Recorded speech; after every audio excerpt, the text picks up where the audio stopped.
What is Acknowledgement of Receipt, or AOR?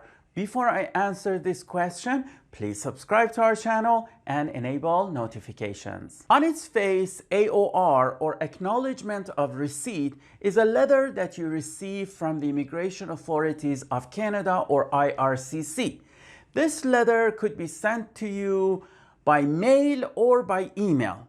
And on the letter, you will find the date that you submitted the application and also some other pieces of information that are important to you, like the application number or file number, and also in certain situations, your UCI or unique client identification number.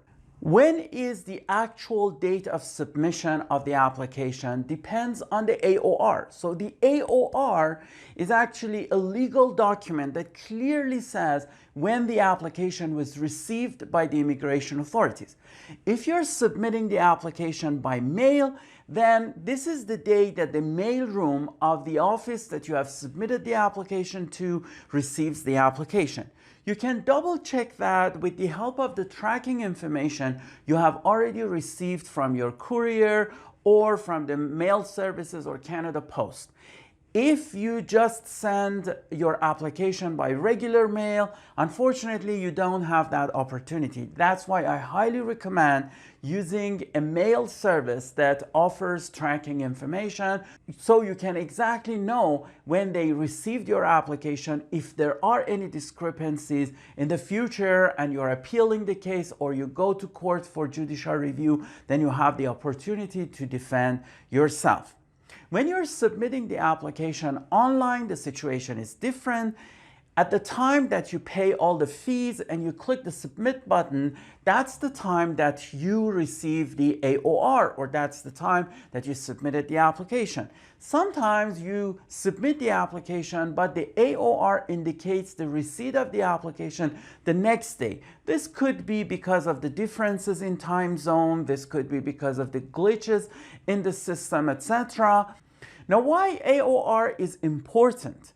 AOR is important in certain applications.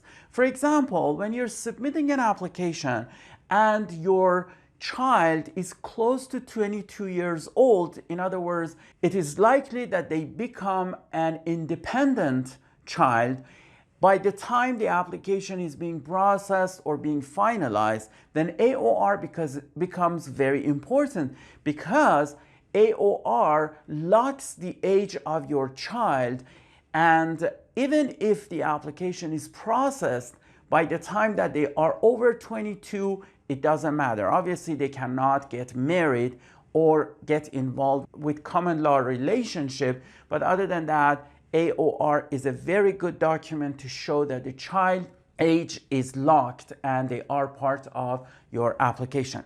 Another example would be federal self-employed class. There is a qualifying period for federal self-employed class which begins 5 years before AOR date.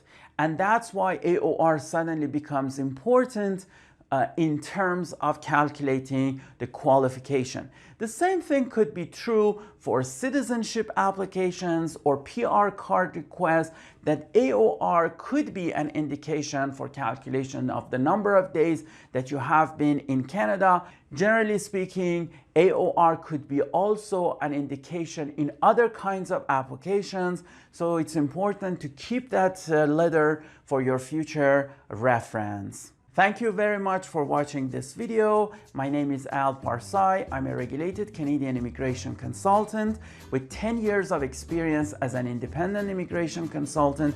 I teach immigration consulting at Ashton College. I'm the author of the bestseller book, 88 Tips on Immigration to Canada. You can find out about your purchasing options by visiting 88tips.ca. Please subscribe to this channel, enable notifications, like this video, and share it with your friends. See you soon.